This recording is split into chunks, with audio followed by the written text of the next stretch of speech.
Hi friends, and welcome back to 365 Days with mxmtoon, and a special welcome to On Air Fest. Hello and welcome to all the podcasters and creators tuning in. I'm Maia, a singer, songwriter, video maker, Oakland native, and an ocean lover.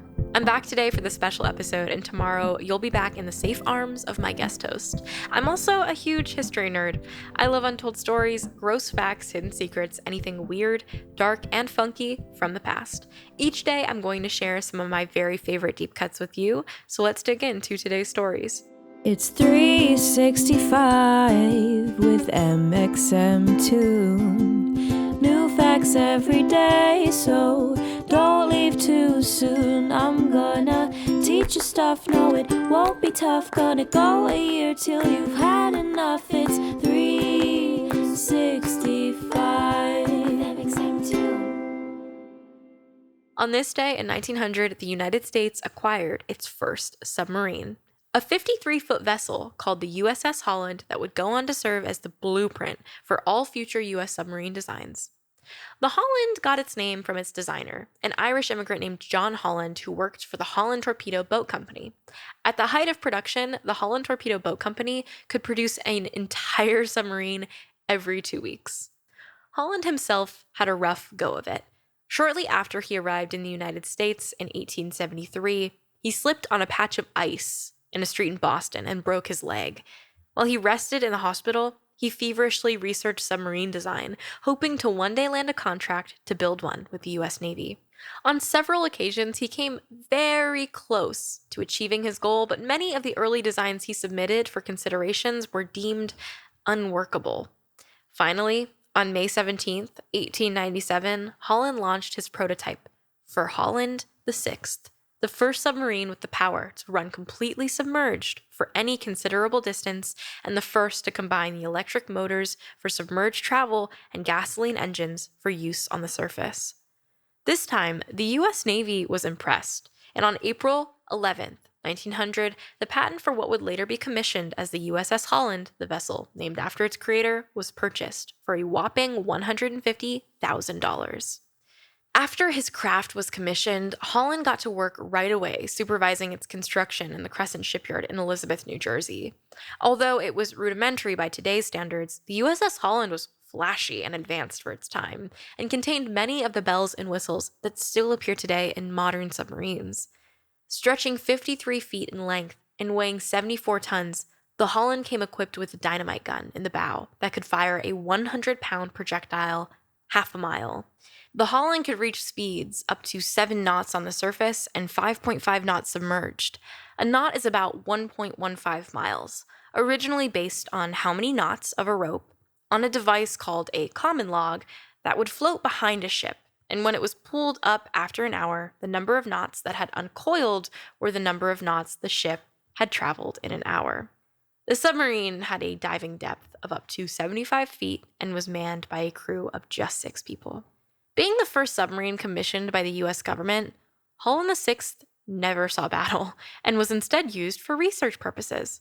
She, FYI, ships and submarines are often referred to as she from the idea that a goddess or mother guides the vessels through dark waters, traveled to Annapolis, Maryland from Newport, Rhode Island thanks to a tug from another vessel, and was used to train midshipmen of the United States Naval Academy once there. Holland VI was also used for data collection, and during a separate trip from Annapolis to Norfolk, Virginia, from January 8th to the 10th in 1901, it provided useful data on her performance underway over an extended period. Eventually, after the U.S. government had conducted enough tests and was satisfied with the progress it had seen, Holland VI proved its worthiness as a warship, and more submarines were ordered from Holland's company. The resulting vessels became known as the Plunger class, and these crafts would go on to make up America's first fleet of underwater naval vessels. For a brief time, Holland VI joined her 5 Plunger-class sister vessels on the North Fork of Long Island for training purposes, which is why some still claim to this day that the Hamlet can rightfully claim the title of the first submarine base in the United States. But eventually, after her long journey to Annapolis, Holland VI was decommissioned by the U.S. Navy on July 17, 1905. The rest of the USS Holland's life was not so glamorous. After being sold for scrap to Henry A. Hittner and Sons of Philadelphia in June of 1913 for $100, The whole vessel was stripped of her external fittings. She was temporarily on display in Philadelphia and then later moved to the Bronx in New York as a feature attraction at the Bronx International Exposition of Science, Arts, and Industries. She was eventually retired to a museum in Paterson, New Jersey until 1932, when she was finally scrapped for good.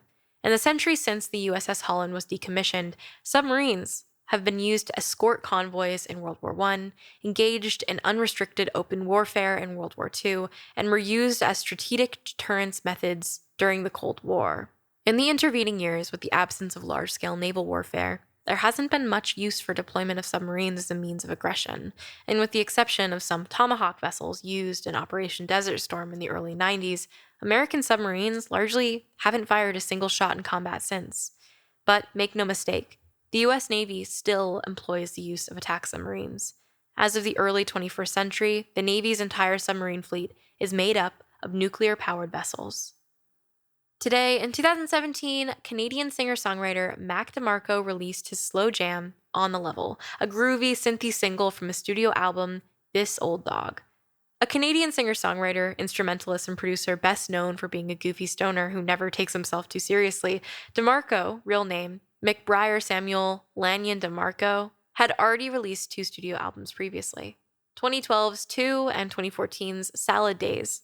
With his third album, This Old Dog, critics praised Demarco for showing signs of growth as an artist without radically altering his style. His warm, lazy beats paired with sharp songwriting were exactly what his fans had come to expect, and exactly what Mac did best. So this episode is a special done for On Air Fest, and so I am going to take a second to talk about what podcasts inspire me, what podcasting means to me, and why I do it. So I really love podcasts. I've listened to podcasts for as long as I can remember, and I think it's always been such a wonderful form of storytelling and being able to listen to people talk about their lives, to listen to pieces on educational information, to hear stories from all over the world. I started 365 Days with the intention of hopefully getting people to be curious about the world around them.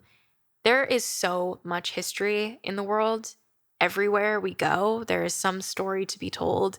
And so I wanted to make this podcast to start with digestible bits of information on various things ranging from submarines to talking about a dating app like Grindr, because everything has some sort of interesting story behind it.